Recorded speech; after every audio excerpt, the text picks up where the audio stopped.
Hola para todos, muy buenos días, mis amados hermanos, amigos que esta mañana nos están sintonizando, nos están reproduciendo vía YouTube. Quiero enviarles un saludo muy grande, un saludo muy cálido. Queremos recordarles también que les extrañamos, les llevamos en nuestro corazón y en nuestras oraciones. Quiero aprovechar este momento para invitar a todas las personas que están allí en casa que se sumen aquí a esta transmisión, que puedan llegar prontamente a la sala de la casa o a la mesa del comedor, a la sala donde tienen ubicado su televisor. Allí pueden amplificar esta transmisión que estamos realizando el día de hoy. Y quiero invitarlos que esta mañana pongamos este tiempo de meditación en la palabra del Señor delante de la presencia de Dios por medio de la oración. Amado Dios, queremos darte gracias por tus bondades. Tu bondad, Señor, es la que nos tiene en este lugar. Tu bondad, Señor, es la que nos ha guardado y nos ha pastoreado, Señor, no solamente estos últimos días, sino toda nuestra vida. Y queremos implorarte, amado Dios, que por medio de tu palabra en este día hables a nuestro corazón, nos alimentes a través de ella, Señor, y que por supuesto nuestra vida pueda ser un terreno fértil para que tu palabra, Señor, germine y crezca y produzca el fruto que tú mismo quieres, Señor. Padre Celestial, ponemos en tus manos nuestros afanes, nuestras preocupaciones, nuestros miedos, y rogamos en el nombre de Cristo Jesús que sea tu palabra la que impacte para vida el corazón de cada uno de nosotros. En el nombre de Cristo Jesús. Amén y amén. De nuevo, muy buenos días para todos ustedes, que el Señor les bendiga. Y quiero invitarles que por favor el día de hoy mantengan su Biblia abierta en Juan capítulo 5.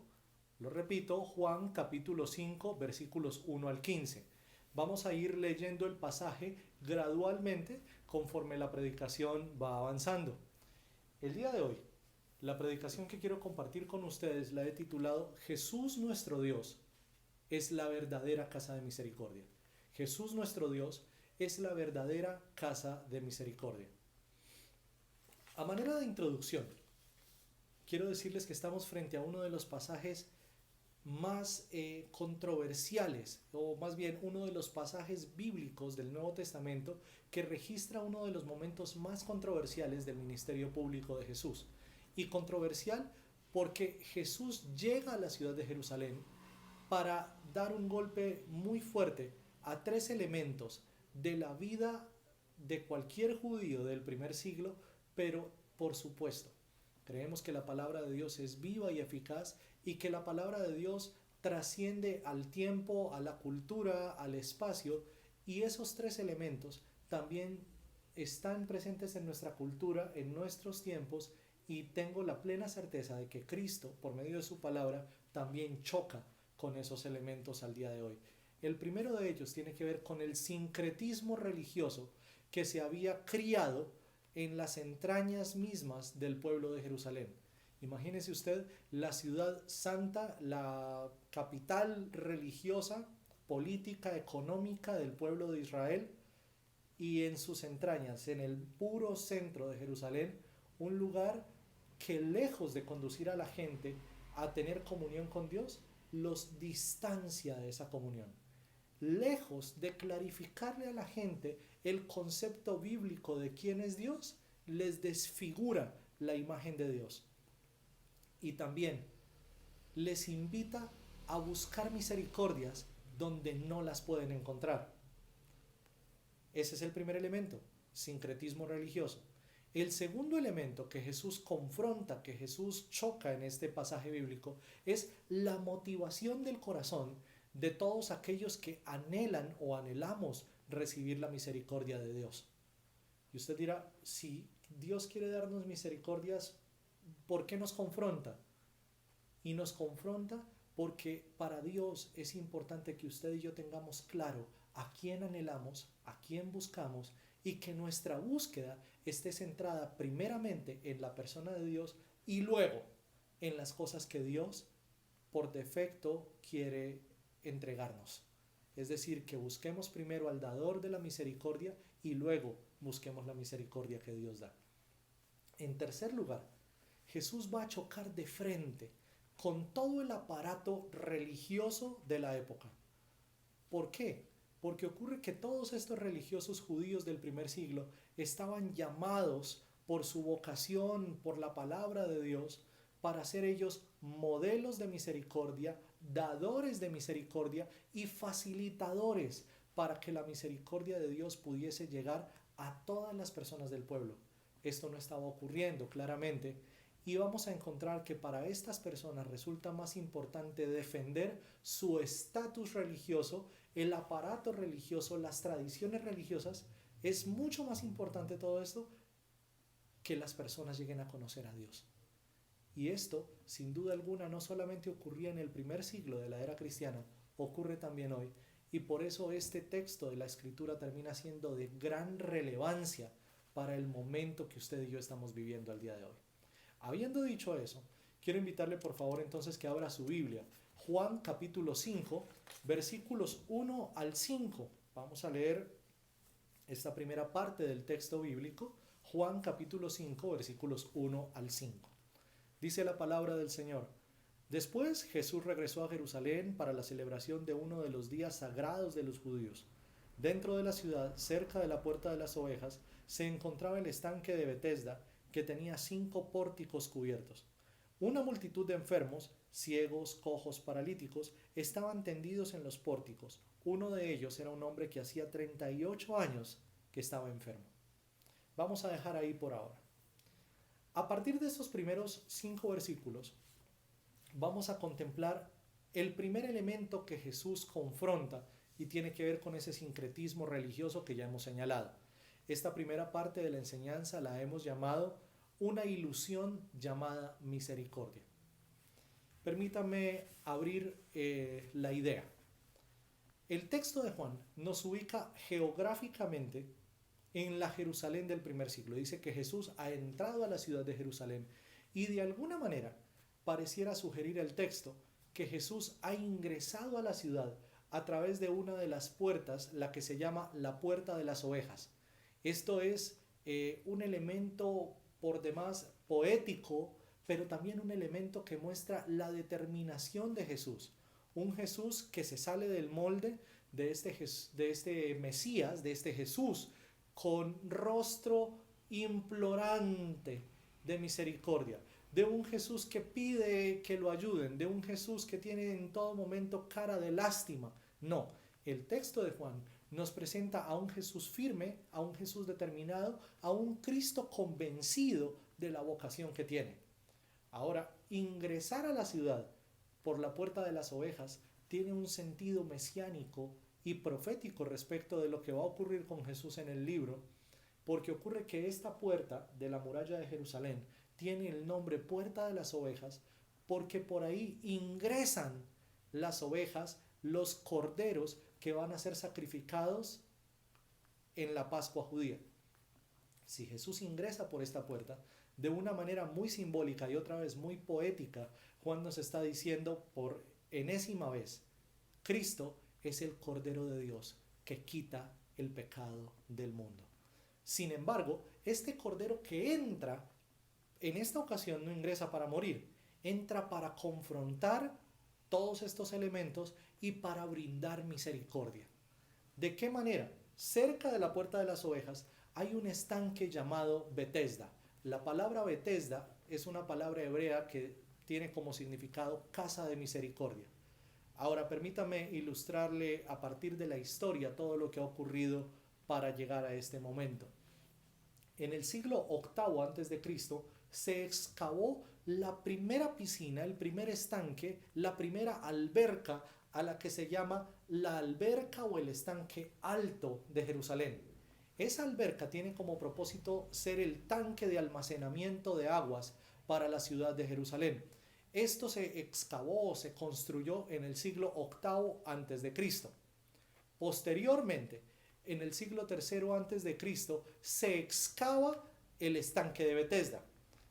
Y el propósito de ese estanque de Betesda era lavar allí, bañar, purificar las ovejas y los corderos que posteriormente iban a ser sacrificados en la celebración de la Pascua.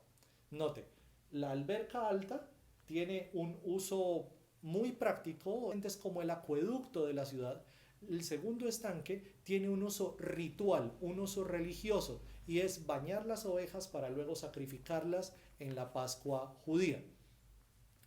Entre el siglo VIII, que es la excavación del primer estanque, y el siglo III antes de Cristo, que es la excavación del segundo estanque de Betesda, en toda la mitad de este periodo, en la mitad de este lapso, siglo VI antes de Cristo, ocurre que en el mundo griego y en el mundo romano se disemina de una manera increíble el culto a Asclepio en el pueblo griego o el culto a Esculapio en el pueblo romano.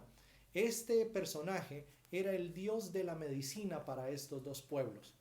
El dios de la medicina que era alabado, que era exaltado de una manera muy particular y de una manera muy sugestiva respecto de lo que el texto bíblico que hemos leído nos presenta. El culto a Esculapio o Asclepio incluía una capilla, un templo, un altar que podía pasar de ser o el templo más modesto, si los habitantes del pueblo eran personas de escasos recursos, o llegar a ser el templo más ostentoso, más suntuoso, si estamos hablando de una ciudad de recursos económicos abundantes. Al lado de ese templo regularmente había un estanque o una piscina, porque era necesario que todos los oferentes, los adoradores de Asclepio o de Esculapio, el dios de la medicina, primero se bañaran para poder ingresar a adorar al templo. Y una vez ellos adoraban allí, tenga presente que la mayoría de los oferentes, de los adoradores de Esculapio, eran personas que venían con alguna enfermedad en su cuerpo. Al estar allá adorando, los sacerdotes, que eran a la par médicos, les prescribían un tratamiento que en muchos casos incluía baños medicinales y masajes medicinales. ¿Dónde se llevaba a cabo ese tratamiento?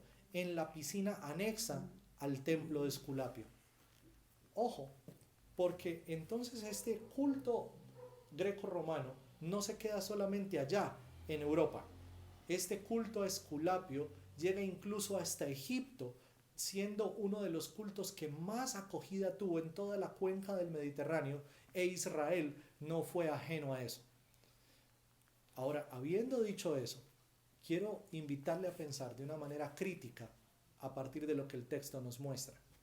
Nos ha hablado Juan de Betesda, la casa de misericordia. Nos ha hablado que en esa casa están allí permanentemente cojos, ciegos, paralíticos, personas lisiadas.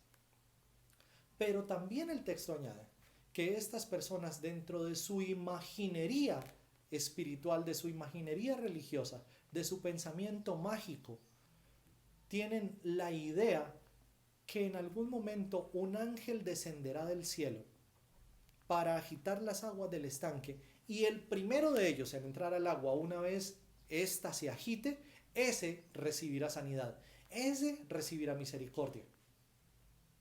Esto es muy fuerte y habla de cómo dentro del pueblo de Jerusalén, al lado relativamente del templo donde se adora a Dios, también existe una piscina similar al templo de Esculapio, donde la gente no tiene la mirada puesta en Dios, tiene la mirada puesta en un ángel, entre comillas, que va a venir a agitar el agua.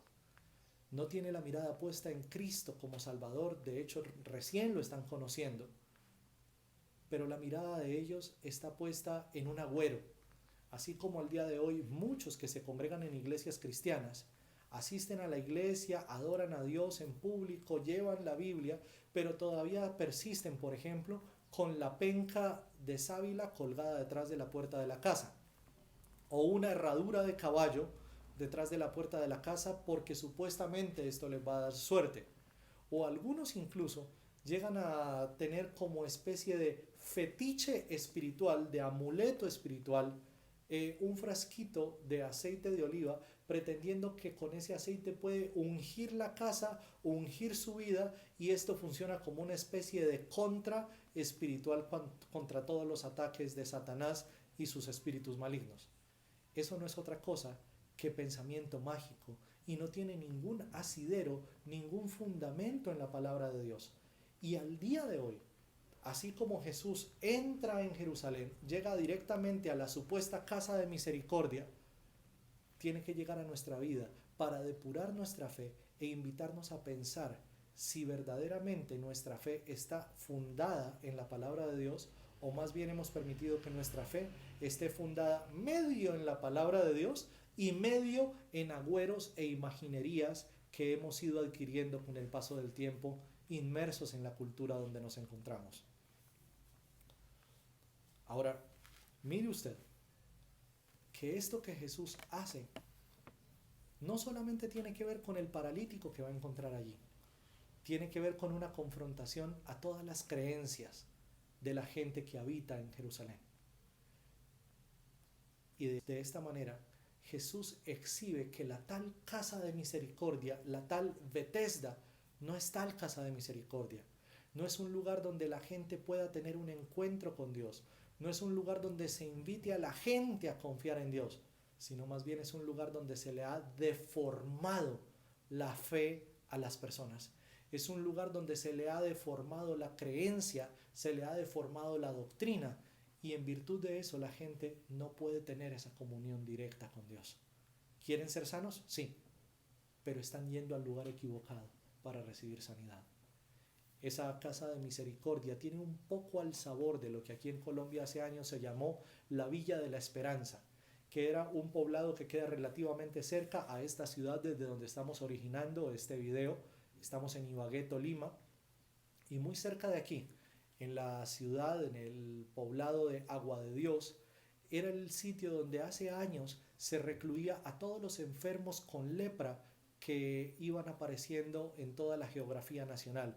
Y a este poblado, a Agua de Dios, se lo llamaba en esa época la Villa de la Esperanza, que era un nombre espectacular, era un nombre rimbombante, bonito, prometedor, pero realmente era la Villa del Abandono, porque una vez el enfermo de lepra llegaba allí, sus familias se desentendían. No volvían a acordarse de ellos, no volvían a visitarles.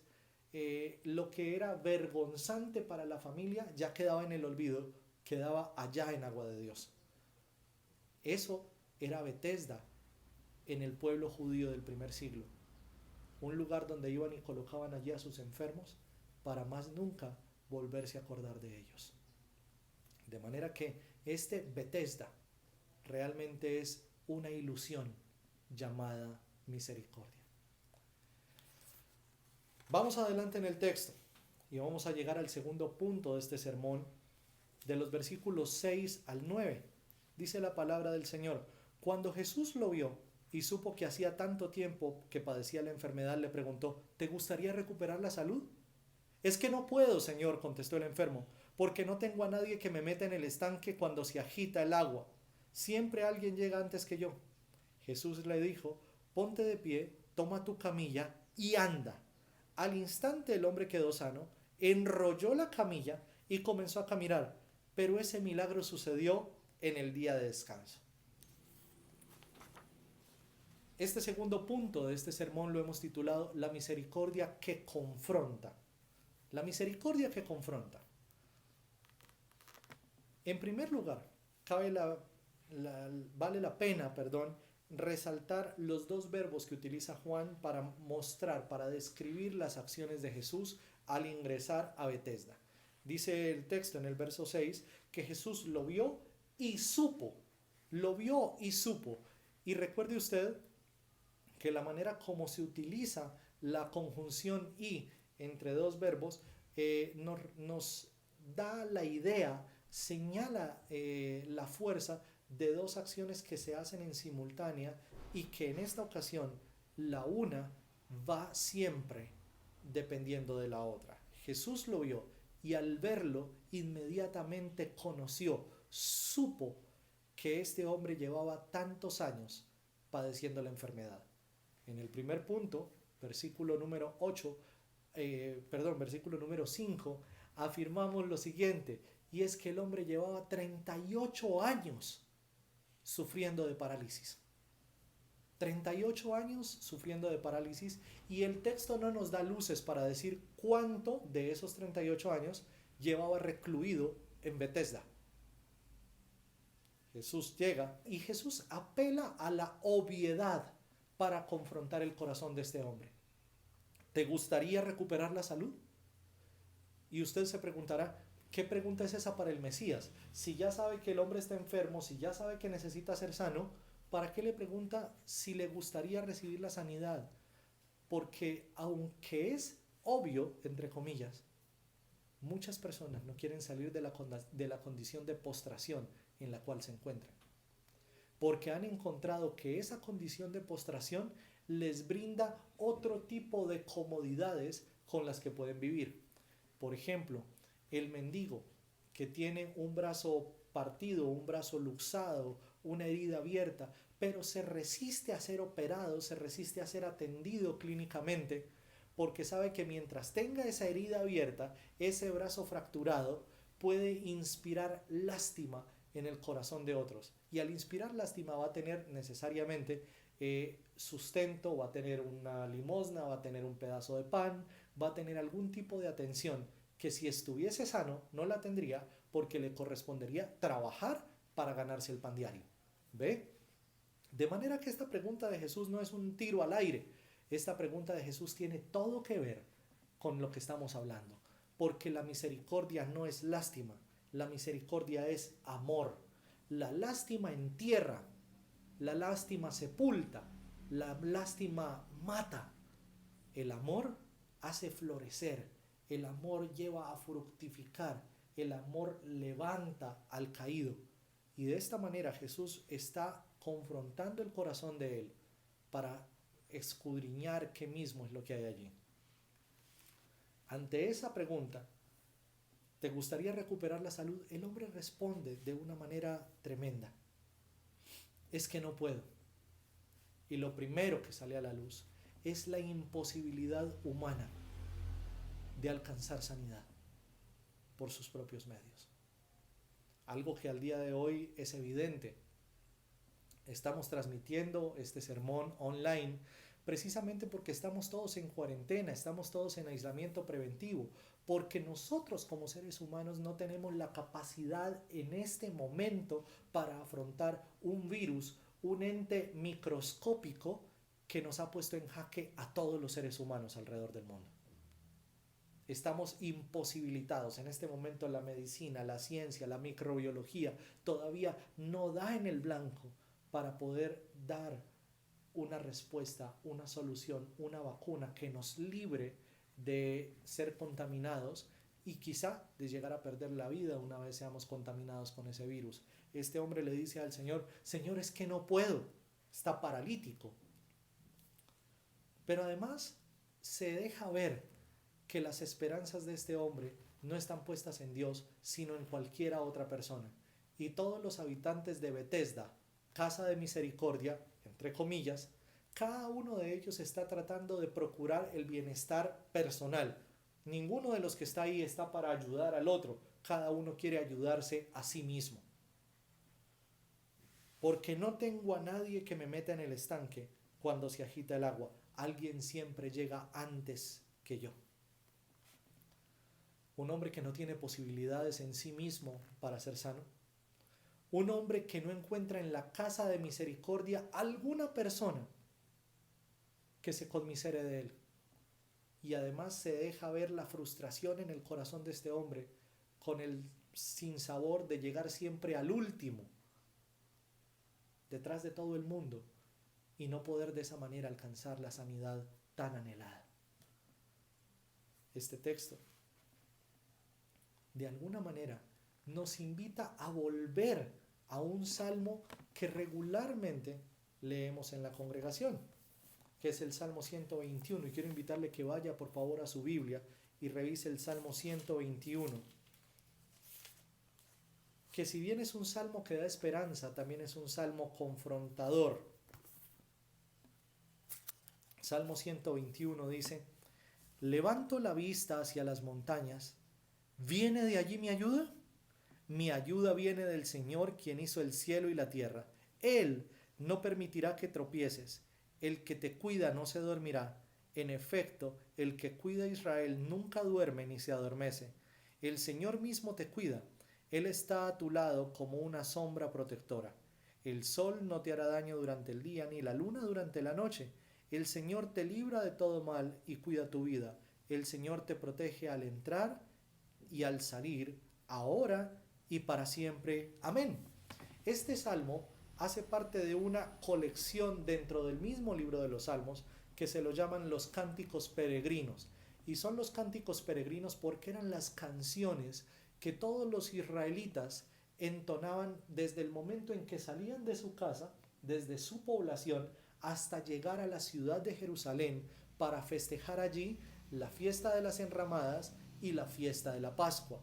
Desde el momento en que salían ellos de casa, iban entonando todas estas canciones. Y este pasaje particularmente tiene una riqueza increíble, porque el salmista habla de ese peregrinaje donde vienen pasando por montañas, por riscos, pero son riscos y montañas, donde a su vez hay altares a dioses paganos. Hay altares que están ubicados en los lugares altos. Y el salmista levanta su voz para decir: alzaré mis ojos a los montes, o levantaré la vista hacia las montañas, ¿de dónde vendrá mi socorro? Como diciendo, ¿será que mi socorro viene de esos dioses, de esos mamarrachos que hay en los lugares altos? ¿Será que mi socorro y mi ayuda viene de este lugar? Y él mismo se responde: no, mi ayuda viene del Señor, quien hizo el cielo y la tierra. Y es el Señor que hizo el cielo y la tierra el que no permitirá que tropieces, el que te cuida y no se duerme, el que nunca se adormece. Ese es nuestro ayudador. Y frente a ese ayudador es que se encuentra este paralítico en el estanque de Betesda. Él había puesto la mirada en un estanque con supuestas aguas mágicas, que la gente había llegado a pensarlo de esta manera: si el agua en el que se lavan las ovejas que se sacrifican en la Pascua puede purificar esas ovejas, ¿cuánto más podrá purificar nuestra vida de enfermedades? Y es un abuso de analogía, es un abuso de comparación que no tiene ningún tipo de fundamento escritural para pensar que esa agua tiene propiedades sanadoras. Pero ahí estaba puesta la fe de este hombrecito. También estaba su fe puesta no en Dios, sino en un ángel, en un mensajero que viniera y agitara el agua. Estaba puesta también la fe de él en que una persona lo tirara al estanque una vez se movieran las aguas. Pero ninguna de estas tres cosas había ocurrido. Ahora por fin tiene de frente a aquel que dice el Salmo 121: Él no permitirá que tropieces. Él es el que te cuida, y el que te cuida no duerme. El Señor mismo te cuida y Él está a tu lado como tu sombra protectora. Y como tu sombra protectora, recuerda ese peregrinaje en el Éxodo, donde de día el Señor era una nube que protegía al pueblo de Israel, y de noche era una columna de fuego que también los protegía de morir congelados con hipotermia bajo las temperaturas nocturnas del desierto. Este Dios es el que ahora está frente a ese paralítico preguntándole: ¿quieres recuperar tu sanidad? ¿Quieres recuperar tu estado anterior? Ahora note que Jesús no le habla de una manera, como digo, adornada, de una manera llena de eufemismos, llena de delicadezas. Jesús le habla con determinación, así como primero le preguntó determinadamente: ¿tú quieres recuperar la salud? Ahora le dice: ponte en pie. Y esto no es: oye, mira, ¿te gustaría ponerte en pie? Oye, si quieres, párate. ¿Sí? Mira, si quieres, mira, yo te ayudo. Le dice: no, ponte en pie, y es una orden. Ponte en pie, toma tu camilla y anda. Y note que las tres cosas son comandos, las tres cosas son órdenes que Jesús está dándole a este hombre. Ponte en pie. Estoy paralítico. A partir de este momento no. Enrolla tu camilla, es decir, ya esa camilla para este propósito no va a volver a servir. Y anda, es decir, lárgate de este sitio, que aquí no vas a encontrar absolutamente nada. La misericordia que confronta tiene que ver con la manera como Jesús sacude nuestra existencia para llevarnos a poner la mirada en el todopoderoso Dios. No en ninguna otra cosa, no en ningún otro elemento, no en ningún agüero, no en ninguna superstición, sino en Dios a través de su bendita palabra. Y ahí está Jesús, de una manera decidida, de una manera muy frontal, tocando el corazón de este hombre y por supuesto tocando también el nuestro, recordándonos que la verdadera misericordia no es la que alcahuetea, sino la que confronta. Vamos adelante, por favor, en el texto. Versículos 10 al 15. Dice el versículo 10. Así que los líderes religiosos protestaron. Le dijeron al hombre que había sido sanado: no puedes trabajar el día de descanso. La ley no te permite cargar esa camilla. Pero el hombre respondió: el hombre que me sanó me dijo: toma tu camilla y anda. ¿Quién dijo semejante cosa?, le exigieron ellos. El hombre no lo sabía porque Jesús había desaparecido entre la multitud. Pero después Jesús lo encontró en el templo y le dijo: ya estás sano, así que deja de pecar o podría sucederte algo mucho peor. Entonces el hombre fue a ver a los líderes judíos y les dijo que era Jesús quien lo había sanado. El tercer elemento que Jesús confronta en este texto es el aparato religioso, como lo habíamos señalado minutos antes. Y en esta ocasión, el tercer punto del sermón lo hemos titulado la misericordia antirreligiosa. La misericordia antirreligiosa. Versículos del 10 al 15 están ligados a partir de la afirmación última del verso 9, donde nos señala que la sanidad del hombre ocurrió durante el día de reposo. Y eso es tremendo, porque el día de reposo fue dado por Dios para beneficio del hombre. El día de reposo Dios lo dio al hombre para su bendición, para su disfrute, para que durante la semana tuviese un día en el que cesara toda actividad y pudiese ese día dedicarse a meditar, a agradecer, a exaltar el nombre de Dios. Ahora, ¿qué ocurre? Que durante muchos siglos el pueblo de Israel comenzó a olvidarse que el día de reposo fue un regalo dado por Dios y más bien elevaron el día de reposo casi que al nivel de Dios. De manera que ahora lo que había sido dado por Dios para servicio del hombre había esclavizado al hombre, porque entonces ellos se inventaron una reglamentación humana, unas leyes humanas, unas tradiciones humanas, mediante las cuales afirmaban que ninguna cosa se podía hacer durante el día de reposo. Y esto era increíble, porque entonces si tenían a su padre, a su madre enferma, a un hijo enfermo, si en algún momento uno de los animales de su granja se caía a una zanja, no podían socorrerlo si se ceñían a la tradición humana.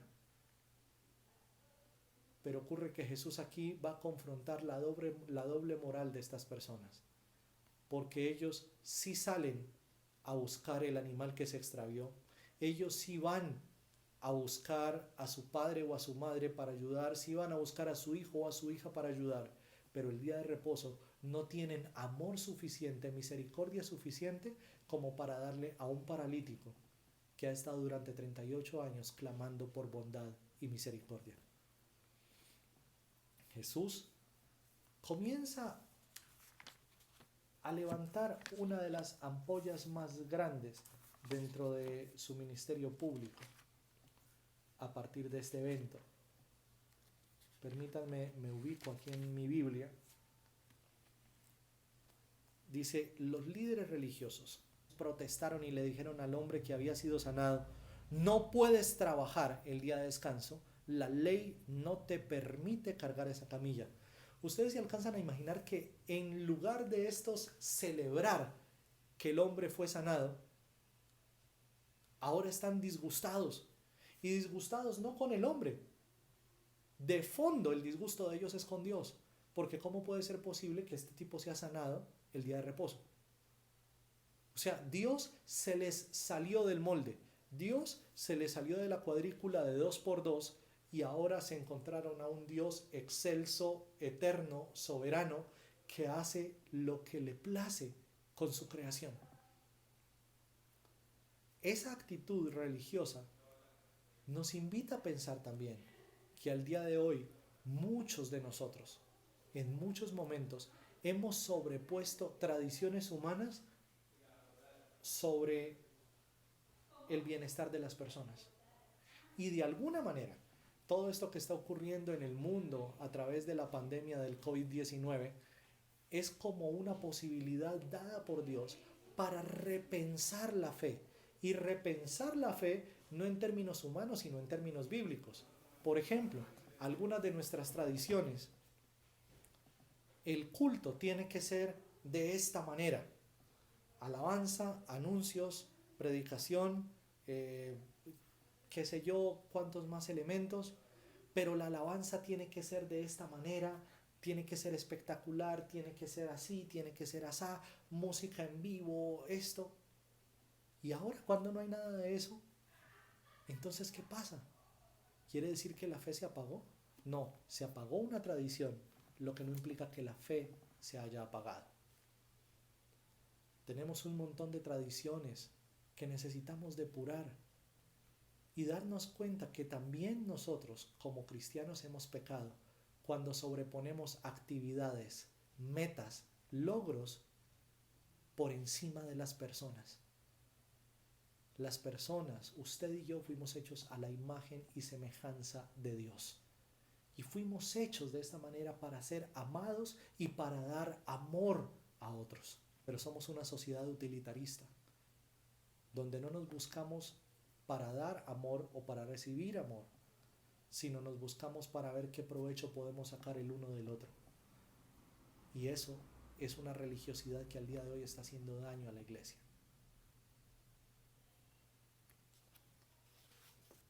La palabra del Señor a través del profeta Oseas en capítulo 6, verso 6 de su libro, dice: quiero que demuestren amor, no que me ofrezcan sacrificios. Más que ofrendas quemadas, quiero que me conozcan.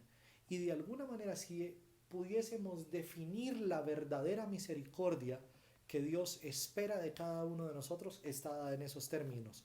Quiero que muestren amor, no que me ofrezcan sacrificios. Pero usted y yo como iglesia cristiana nos hemos especializado en ofrecer sacrificios a expensas de no mostrarle amor a nadie. Porque nos interesa que el culto salga bonito, así eso implique dejar de lado a la familia. Eso no es amor, eso no es misericordia. Y necesitamos pedirle perdón a Dios porque ha sido uno de nuestros pecados. Más que ofrendas quemadas, quiero que me conozcan. ¿Usted ya se ha preguntado para quién hace usted todo lo que hace dentro de la congregación? Cuando usted aplaude, cuando usted canta, cuando usted asiste al estudio bíblico, cuando usted asiste a la reunión dominical, cuando usted saluda a sus hermanos, ¿para quién hace eso? Y es muy probable que haya terminado haciéndolo para usted mismo. Es muy probable que haya terminado haciéndolo para su propio deleite. Y se le olvidó que todo lo que usted y yo hacemos es para Dios. ¿Para quién es su trabajo? ¿Para quién es su estudio? ¿Para quién es su vida de familia? Para Dios. El asunto es que no conocemos a Dios porque nos hemos apartado de la Escritura. Y nos hemos apartado de la Escritura porque nosotros mismos hemos permitido que nuestra fe se sincretice mezclándose con elementos paganos de nuestra cultura contemporánea. Los religiosos judíos también habían olvidado lo que el profeta Miqueas en el capítulo 6, versos 7 y 8 anuncia cuando dice: ¿debemos ofrecerle miles de carneros y 10,000 ríos de aceite de oliva? ¿Debemos sacrificar a nuestros hijos mayores para pagar por nuestros pecados? No. Oh pueblo, el Señor te ha dicho lo que es bueno y lo que Él exige de ti, que hagas lo que es correcto, que ames la compasión y que camines humildemente con tu Dios. ¿Qué es lo que Dios demanda de usted y de mí? Que hagamos lo correcto, es decir, que obremos en justicia. Una palabra olvidada, una palabra maltratada, justicia, porque la hemos vuelto no en justicia real, sino en la ley del embudo. Lo ancho para mí, lo angostico para usted. Y la justicia de Dios implica que en muchos momentos usted y yo nos pongamos de último para que el otro reciba una bendición mayor. implica que yo tenga que decir la verdad, aunque la verdad me perjudique. Implica que yo tengo que tener mi balanza bien acomodada para que la persona que viene y me compra se lleve la cantidad que es y en consecuencia yo reciba el pago justo. Pero no, somos una sociedad ventajosa, somos una sociedad de mal llamados vivos, de vivos que están caminando hacia la muerte, porque si no obramos en justicia, el juez de toda la eternidad, Dios, nos juzgará con severidad. Nos dice que ames la compasión o que ames la misericordia. Misericordias quiero, no sacrificios. Pero para nosotros es más fácil ofrecer un sacrificio que dar misericordia, porque dar el sacrificio es dar algo material. Ofrendar misericordia es despojarnos de algo de aquí, de adentro, para bendecir a otra persona. Y que camines humildemente con tu Dios. Hemos exaltado nuestra vida al punto de creer que somos dioses. Y toda esta pandemia y todo este aislamiento lo único que ha hecho es confrontarnos y recordarnos que usted y yo somos polvo, somos carne y hueso, nada más. No somos dioses, no somos la Liga de la Justicia, no somos los Avengers, no somos ninguna de esas cosas. Somos humanos de carne y hueso, frágiles criaturas. Dice el profeta Isaías, somos como la flor del campo, en la mañana florece, en la noche es echada al fuego porque ya se ha marchitado. Esos somos los seres humanos. Y esta pandemia ha de recordarnos que el único que es Dios y que merece gloria y honra es Él. Y usted y yo estamos llamados a andar en humildad delante de Dios. ¿Y qué es eso? Sino romper un molde religioso. Por último, el texto no especifica qué estaba haciendo ahora el paralítico en el templo. No dice que si estaba adorando, no dice que si estaba pidiendo limosna. Ahora el caso es que Jesús lo encuentra en el templo y lo encuentra y le dice, no sigas pecando. De lo contrario te podría ocurrir algo mucho peor. Y aún Jesús está confrontando la religiosidad del hombre. Que está bien, ya no está en la casa de misericordia, ahora está en el templo. Pero no basta con estar en el templo. Es necesario determinarse a no pecar, a vivir una vida que le agrade a Dios. Eso es clave, eso es importante y de nuevo es una misericordia que devela las falsas misericordias. Es una misericordia que confronta y es una misericordia antirreligiosa la que ofrece Jesús. Por eso Cristo y solo Cristo es la verdadera casa de misericordia. Bendito sea el nombre de nuestro Dios y que Dios por medio de su palabra bendiga nuestra vida también. Quiero invitarles, amados hermanos, que oremos, le demos gracias a Dios por su palabra y dispongamos el corazón también para participar de la cena del Señor. Nuestro buen Dios, alabamos tu nombre, exaltamos tu grandeza y te damos infinitas gracias por entrar a nuestra vida para confrontar nuestro sincretismo, las intenciones de nuestro corazón y la religiosidad que nos asiste como cristianos el día de hoy. Por favor, a través de tu palabra, depura nuestra fe, santifícanos por medio de tu palabra y condúcenos hacia ti de una buena vez, Señor. Que nuestra fe esté sembrada, cimentada solamente en ti. Y Padre, al participar de la cena, recuérdanos también que la cena es el lugar donde encontramos parte de esa misericordia revelada a través de tu Hijo Jesucristo. Bendito sea tu nombre. Amén. Si usted, amado hermano, ha creído en Jesucristo como su Señor y su Salvador, si a través de la palabra de Dios usted ha llegado a conocerle a Él, yo quiero invitarle entonces que tome en sus manos los elementos que ha apartado, que ha preparado para celebrar la cena del Señor. Dice la palabra del Señor en el capítulo 14 de Lucas que Jesús narra una parábola hermosa de la siguiente manera: un hombre preparó una gran fiesta y envió muchas invitaciones. Cuando el banquete estuvo listo, envió a su sirviente a decirle a los invitados: vengan, el banquete está preparado. Pero todos comenzaron a poner excusas. Uno dijo: acabo de comprar un campo y debo ir a inspeccionarlo. Por favor, discúlpame. Otro dijo: acabo de comprar 5 yuntas de bueyes y quiero ir a probarlas. Por favor, discúlpame. Otro dijo: acabo de casarme, así que no puedo ir. El sirviente regresó y le informó a su amo lo que habían dicho. Su amo se puso furioso y le dijo: ve rápido a las calles y callejones de la ciudad e invita a los pobres, a los lisiados, a los ciegos y a los cojos. Después de hacerlo, el sirviente informó: todavía queda lugar para más personas. Entonces su amo le dijo: ve por todos los senderos y detrás de los arbustos, y a cualquiera que veas, insístele que venga para que la casa esté llena, pues ninguno de mis primeros invitados probará ni una migaja de mi banquete. Y de nuevo, nos acercamos a la cena del Señor, teniendo presente que la misericordia de Dios no es alcahuetería, sino es amor. Usted y yo somos seguramente del segundo grupo de personas que llega a esta cena preparada por Dios. Los cojos, los lisiados, los paralíticos, los enfermos, pecadores. Pero que ante el desprecio de los primeros invitados, Dios abrió sus brazos para acogernos en su santísima presencia. Y es glorioso lo que Dios ha hecho, porque ahora los brazos de Dios están abiertos para usted y para mí, para que usted y yo recibamos misericordia, y una vez recibamos misericordia, vayamos a dar a otros de la misericordia que Dios nos ha dado. Señor y Dios, te damos gracias por este pan símbolo de tu cuerpo y por esta copa símbolo de tu sangre. Queremos rogarte, Señor, que al participar de estos elementos, nuestro corazón exalte tu grandeza y la misericordia con la que tú nos has amado.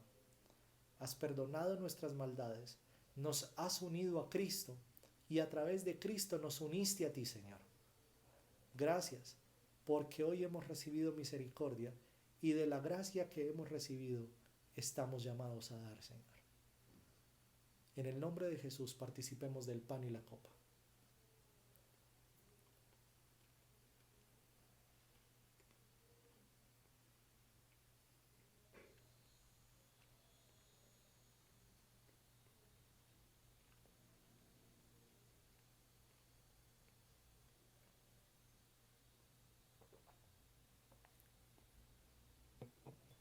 Amado Dios, por la palabra recibida, por la posibilidad de estar juntos por medio del internet